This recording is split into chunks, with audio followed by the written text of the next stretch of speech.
Karl Hammer is growing 600 chickens. That's 300 eggs a day on absolutely no grain. What's the magic? Right there. Compost. Day 99 of the Great American Farm Tour, y'all. I cannot believe where we are. Karl Hammer, Vermont composting. You see that? You guys see that? Chickens free to go wherever they want to go. But I guarantee you, oh, way more up there, guys. Way more up there in the compost piles. How do we get over? It says do not enter. Oh, well, we've got a special tour coming with Karl himself scheduled in about 10 minutes. The rain has let off. It's been raining all morning. I cannot wait to see this chicken system. This is it. Come on, guys, come on back down. Let's go find Karl. This is a chicken system where they are completely off grain. They're on compost. There's some food residuals in there, but not that much. They're feeding off the microbial life in there. Cannot wait to find out more about it. It's Karl who inspired me to first wean my chickens off of grain, first through free ranging, and then through my own composting system at a homestead level.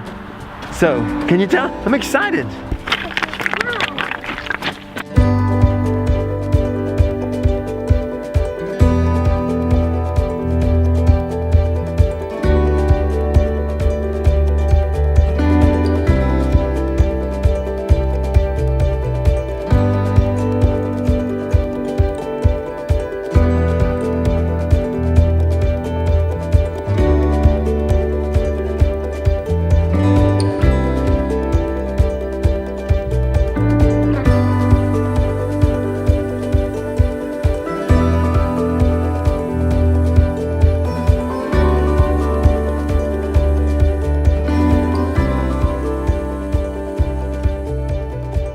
Everyone, this is Karl Hammer, Vermont Compost.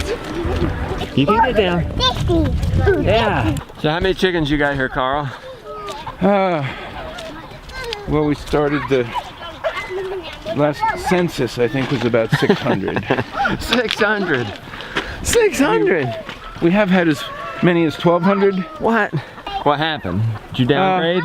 Well, that's we had a building that wasn't really adequate, and this building is good for about 650. Okay.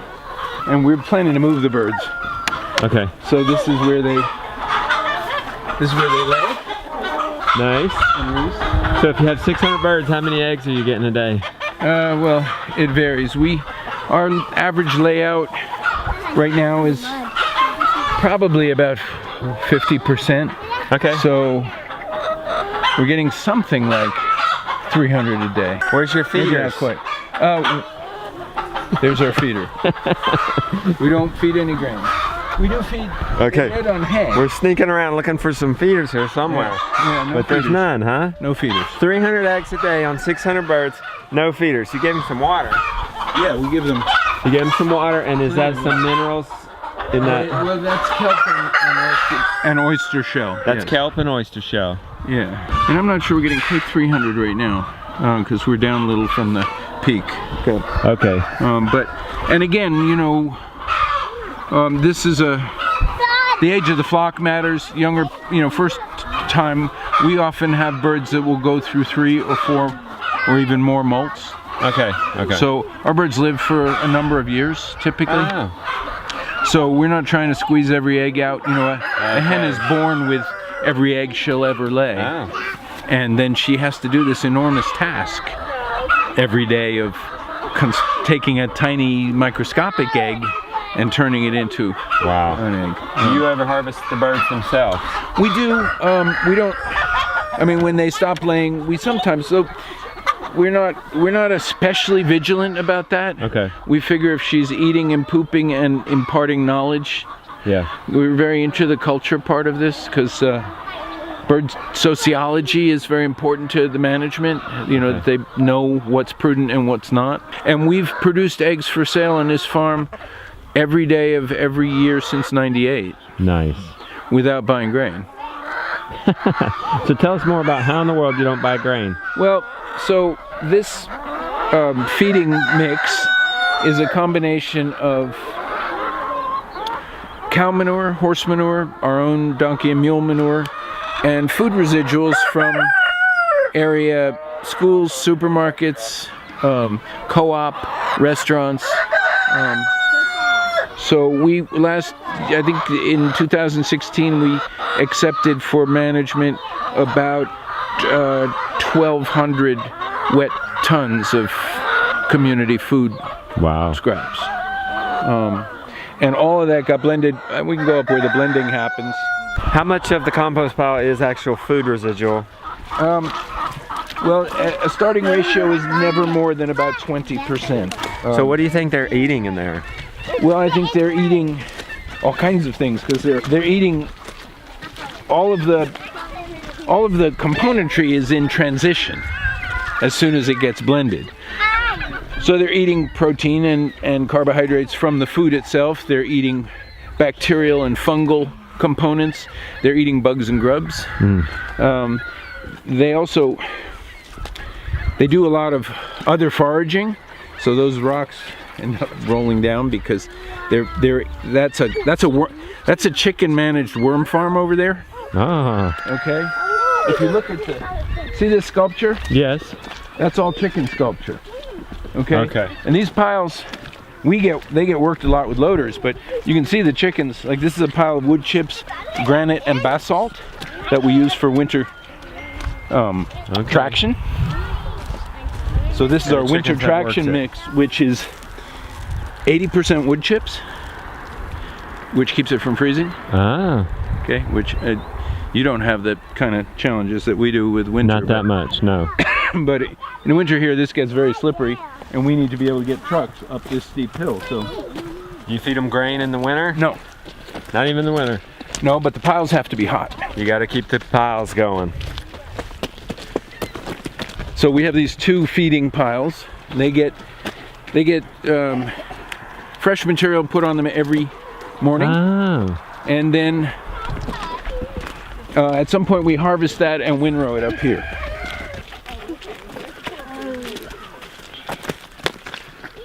So did you learn this lesson from the wild birds? Like right here, you got a ton of wild birds feeding on this. Yeah, and the funny thing is we didn't have any gulls for several years. So where'd you come up with the idea to let chickens eat on your compost? I don't really know. It occurred to me one day that there was a guy with a health food restaurant in town, Gary Beardsworth, and he decided to compost the food scraps from his cafe, and Coming this way? he set up a 3-bin system downtown, and the health officer showed up within a day and threatened to close the restaurant. So he called me and asked if I could use it, and at the time we had probably 25 or 30 birds, household flock. So I said sure, and that's where it started. Nice. So you know what black garlic is? So this is running just about perfect black garlic temperature. Well, you're supposed to leave your garlic for 40 days at 140 Fahrenheit. What? Nice. So this is day 4. What will ultimately do with all this compost?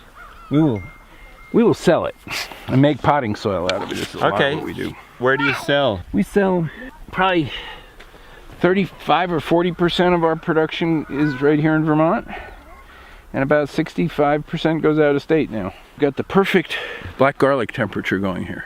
Nice. He's got black garlic buried in there. Oh, really? Yep. It's part of its process. Well, this is my first time Oh, of making black garlic. okay. I've been growing garlic for over 40 years, and I'd never heard of black garlic till lately. Wait, I don't even know what it is. Yeah, I couldn't believe I was. Nobody told me either. Black garlic, Korean and Chinese. Okay. So it's typically 30 to 50 days in a container of some kind that retains moisture at temperatures around 140 Fahrenheit, which is Maillard process. Are you familiar with the Maillard? Maillard was a French chemist who identified Maillard process. And this is a little hotter maybe. Well, that's about right. Maillard process is what makes bread brown. Okay. It's what makes coffee brown. Many things. So it's not microbial. It's a complex sugar dynamic that happens. It's a slow caramelizing, basically. Okay. And it really changes the character of garlic. Makes it very sweet. And our garlic is very high sugar anyway. Ours is running about 47 bricks. So anyway, it turns as black as your. And it's kind of chewy. You can spread it. It keeps indefinitely. It can be dehydrated and powdered. Wow. It's used medicinally. I bet it's super healthy for you. Yeah, it's gonna make me live forever is what I'm afraid of. But this will have to be turned before that's ready. So I'm hoping that everybody's supposed to know that's there, and I'm hoping we're not gonna end up. So food comes in and gets mixed, an engineered substrate. Okay. This is alfalfa grown here. Yep, because we want the birds to have access to alfalfa. We have to manage weed seed. Oh. But we want them to always have a place where mycorrhizal spores are being generated so that the birds can invector mycorrhizal potential. We don't want our compost process to get so extensive that it doesn't intersect the field and forest ecology. Because we want to participate in that and bring it forward. Food comes from supermarkets, etc., collected by a couple of haulers and gets brought up here. This is the last couple days worth. Okay. Blended. It gets thrown, typically dumped here, Okay. and then blended with what we call hot mix. Okay. Which includes maple bark, in this case, hardwood bark. That's a biochar product. This is incoming cow and horse manure getting blended to make the blending material. All of that activity with the raw is on a bed of bark that's about 3 feet deep. So the bark gets slowly incorporated, but it's first used as a filter for the liquids, which are then channeled to that filter cup. Where do you get the bark? This bark comes from Quebec, where the logs are sawn, but the logs are really Vermont logs. Oh. You can smell the bark right here. So bark is very enzymically potent and has a much narrower CN ratio than a wood chip would. So we've been using hardwood bark for a very long time. It's a relatively expensive ingredient, but we like the quality of the compost it makes. The project is a water management project. Here again, this is a wood chip blend with granite and basalt, which is how we, that's our traction mix, but we also use it as a primary filter. And then we're carrying, see, that's all finished compost, so the substrate here is shaped so that all the raw material juices do not go out onto the pad with the finished material, because we're trying to keep that separation. And we're trying to keep that pond drinkable. So this road actually is sand, deep lay of sand on the original sod, retained in place with stone and rivet, it's got a stone revetment on top of it, but it is itself a sand filter, just so that we assure ourselves that we maintain potability of that pond. And so we carry all of that leachate on the inside to a filter. And we have, well, mostly the further, all of that further field is pasture nowadays, though we have a couple of pieces of plow ground. We grow a little bit of garlic. We make our black garlic. There's the jackass that is and we have one genet there, Mary, and the baby and his mother and the mule. So all of this goes into this little cattail wetland and across there, and it actually crosses again with a pipe This is kind of the crossroads of the farm.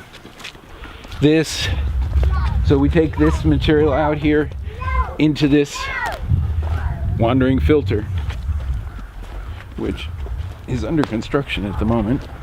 Always under construction, but so are you familiar with the term hugel culture? Yeah. But you can explain it for those that don't.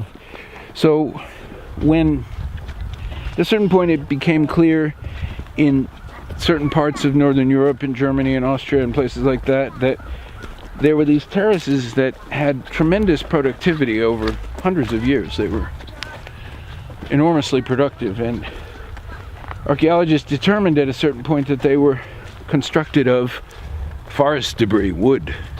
Long time ago. Of course, people all over the world build terraces out of whatever they have. So if you were in the forest, you would naturally use wood.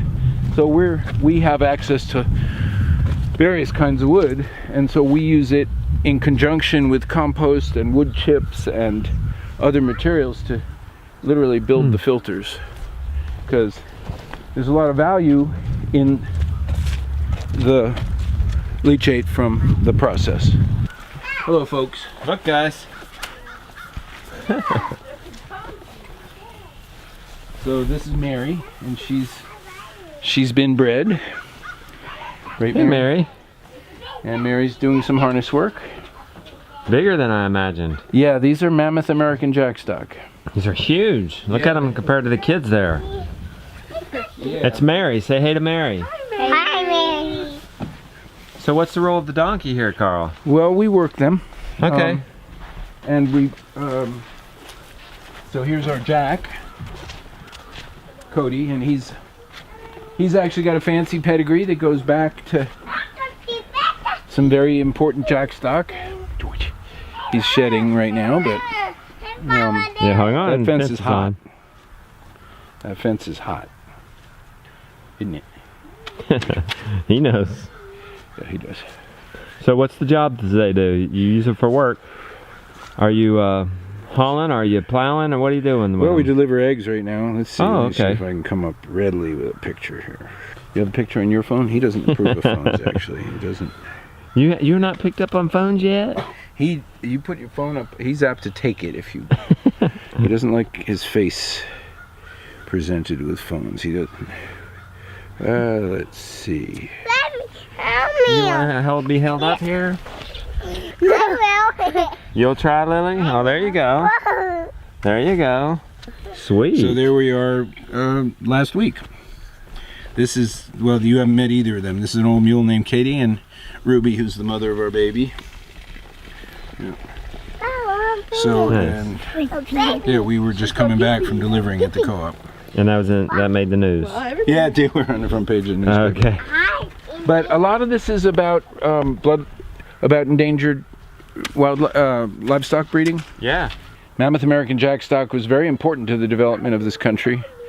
These particular bloodlines come from the Pyrenees in Spain, the type of donkey there that's called the Ruc Català. They're amazing animals. I got my first jack when I was probably 20 years old.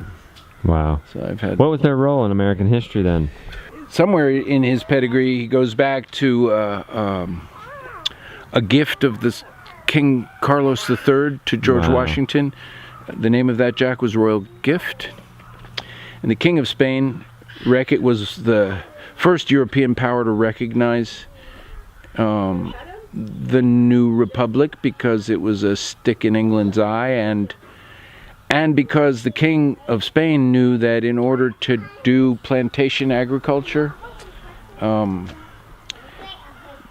United States would need mules. Slaves were very expensive, so in order to grow indigo and sugar and cotton, you needed mules. Okay. Horses can't work in the heat the way mules can, nor can oxen. And oxen are slow, so mules were very, very important for tropical and subtropical agriculture. So not to be outdone, Lafayette then gave George Washington a Maltese jack that was called Knight of Malta. And both George Washington and Thomas Jefferson were all very engaged in mule breeding. and it became a very important industry in places with good limestone soils like Missouri, Kentucky, Tennessee, Carolina, parts of the Carolinas, that could build big cannon bones on mules. It's not the first time that a fortune was made in mules. In Poitou, France, in the 15th century, great fortunes were made. They have a particular jack called the Poitou, jack stock called the Poitou, that is the biggest of jacks in the world. For many years, they would not allow any jack stock out of Poitou. Gotta be careful. They have their own horse called a moulassier, with which they made mules, and they bred the big, heavy draft mules of Flanders. These critters coming from the Pyrenees, a little more compact, a little faster. I say these critters coming from the Pyrenees, these two in particular really exemplify the Pyrenees bloodlines. He's wanting some hay, Carl. Yeah. You think they need hay.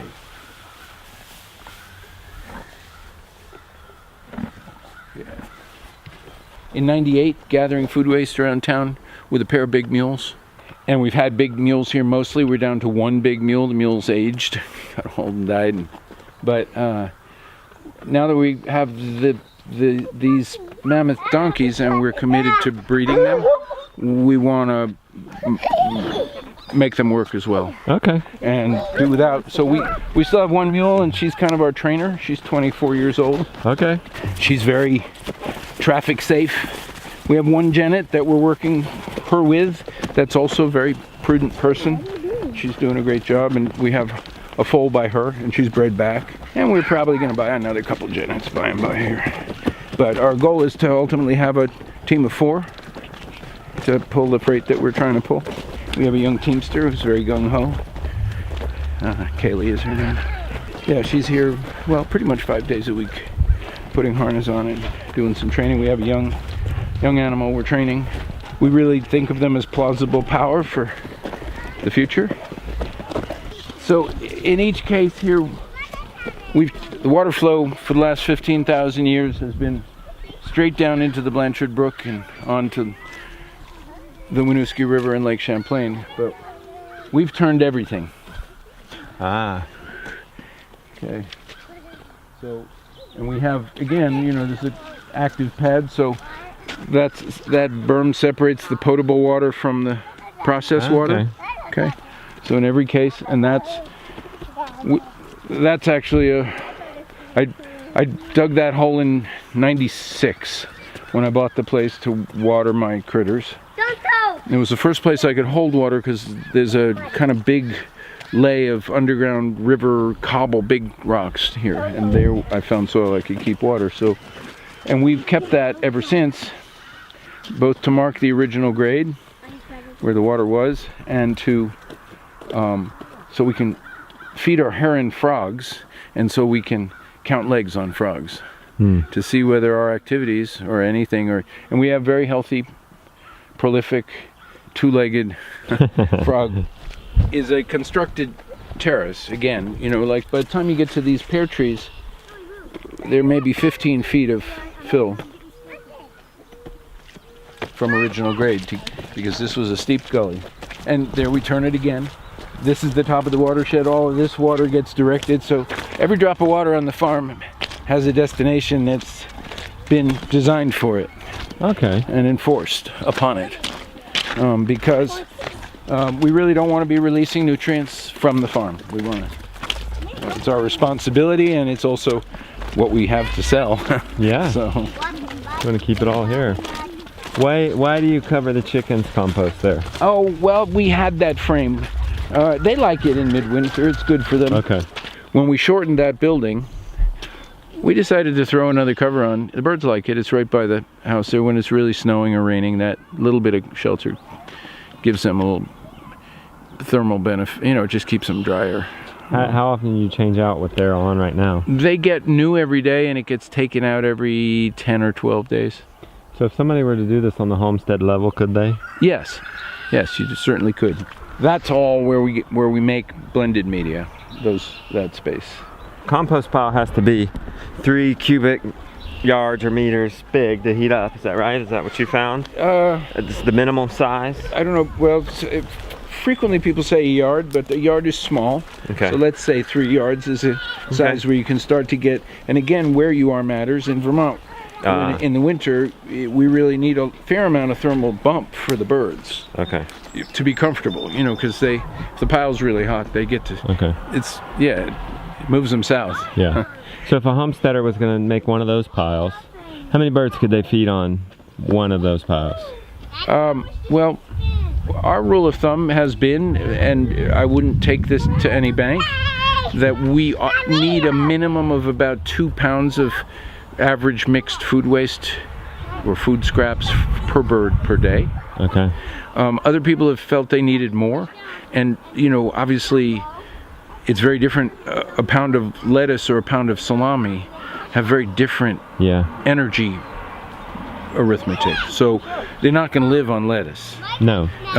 They're not, and they can't live on pasture. They're omnivores, and they need to be. They have a short, durable digestive system. They're very hard to poison, but they need higher protein density than pasture alone. So insects are really important. Worms and bugs and grubs. We're very convinced that there are fungal components that they eat and benefit from, and bacterial components that they eat and benefit from. We think the manure, the mammal manures are also really important if available. We haven't tried to do it without mammal manure, so I'm not sure how much that would change things. Yeah. We have birds that don't go up to there's always a little colony of birds that lives in the mule barn and manages mule manure and donkey manure and raises worms and doesn't bother going up where food is. Wow. They're not supposed to be there. They're discouraged, but we do have some laying boxes in there. They also tend to self-replicate. Yeah. You know, they're kind of mountain renegade group. It's a very safe place because it's where the dog sleeps. So, you know, fox doesn't come down here. Ah. Right? So we're under pretty serious predator pressure here. That's why we need this, especially because of bears. And we've never had a bear here. But bears go around both sides. My bookkeeper gave up keeping chickens because the bears were breaking into their chicken. And we have coyotes and foxes. And the donkeys help with that too. They're really hard on, and well, we're here in the suburbs, so you know, domestic dogs are, and we don't see much of that on the farm. Yeah, I've heard that donkeys are good guard animals. Is that true? Yes, donkeys are very good guard animals. This is what we were on the street with. In fact, we even have. Is this an old manure spreader? It is. Converted manure spreader. Here's what we dropped on the street on our last trip. So you don't leave it there, you harvest it? Yeah, we pick it up because it's valuable, and leaving it on the street seems irresponsible. But I started my route in town with this. This was always just a running gear. I have an old New Idea completely intact with front trucks and everything, rubber tired. But this makes a very good, it's a very convenient in-town wagon. We pull it with a 4-cart. And we're getting ready to offer residential pickup of compostables. Cool. And we're going to sell them eggs, and we're going to find some other things to sell them, and we're going to, you know, try to make Kaylee's pay, and something besides. Yeah. We did the delivery to the co-op, and we were a little practice. You could do some donkey mimicry.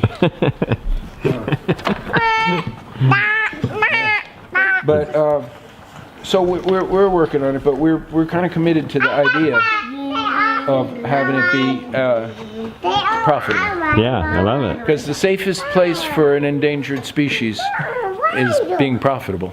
Profitable farm.